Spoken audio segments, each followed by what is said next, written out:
চুড়িদারের বা কামিজ থেকে এতটুকু বেঁচেছে সাইড থেকে, যেটা আমি হাত করব, 3/4 হাত করব। তো এই কাপড়টা তো বেরোবে 3/4, সাইডে জয়েন দিতে হবে। তো কীভাবে জয়েন দিই তোমরা দেখে নাও, তো তোমাদের সুবিধা হয় পরবর্তীকালে 3/4 জয়েন মেরে কী করে হাত বার করছি। প্রথমে দাগ মেরে নেবো, লম্বাটা মেরে নেবো 17 মেরে নিলাম, আর সেলাইয়ের জন্য 1/2 ইঞ্চি বাদ দিলাম এবং বগলে 4 ইঞ্চি নামালাম। আর মুহুরি 15.5। তো এবার দেখো দাগটা মিলে দিচ্ছি, দেখো এটুকু কাপড়ে তার বগল বেরোবে না, এটুকু বেরোবে না। তো এটার জন্য আমি জয়েন মারবো, তার আগে দাগটা টেনে নিই।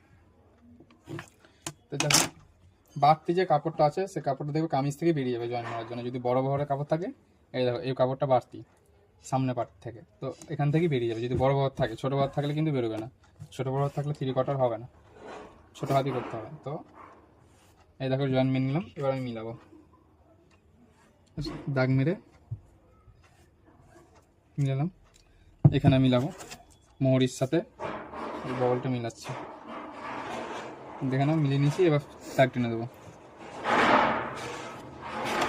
তো হয়ে গেল হাত, এবার কেটে নেবো। তার আগে আমি একবার দেখে নেবো মাপটা, যে বগলের সাথে হাতের বগলটা মিলেছে নাকি, বা ছোটো হয়ে গেছে বা বড় হয়ে গেছে না, একবার দেখে নেবো। তো তোমরাও দেখে নিতে পারো, বা যাদের আইডিয়া ঠিক আছে দেখো ঠিকই আছে, সেলাই মারলে ঠিক হয়ে যাবে। তো কেটে নিচ্ছি। এবার 2 ইঞ্চি 1.5 ইঞ্চি বাকি রাখলাম, মানে পরবর্তীকালে যদি বাড়াতে হয়। তো হাত রেডি, এবার তালপাত কাটবো।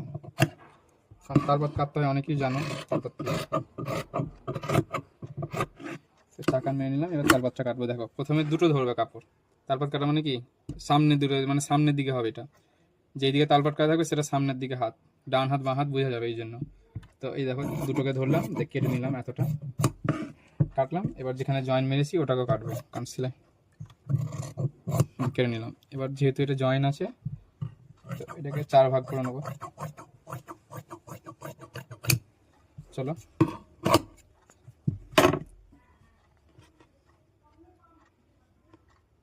আপাতত হাত কাটিং রেডি। এবার পিন করে দেবো, যাতে কারিগর বুঝতে পারে যেটা এর সাথে, বা হারিয়ে না যায় জয়েন্টটা। চলো রেডি হাত কাটা।